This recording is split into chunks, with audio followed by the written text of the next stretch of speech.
brand new channel, Makes and Bakes. Here I will make fun crafts and easy treats you can try at home. Today I will make a super fun homemade squishy.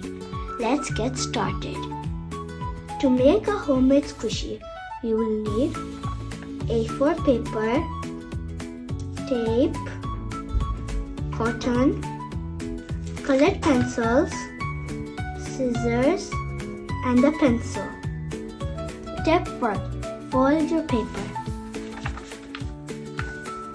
Step 2. Draw whatever design you want. I'll be drawing a heart. Step 3.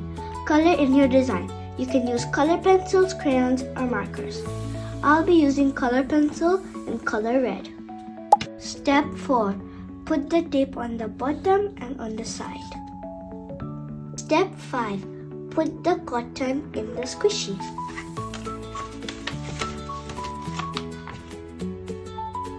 Step 6.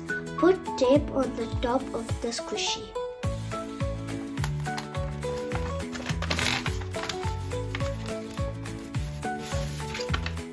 Here is our squishy.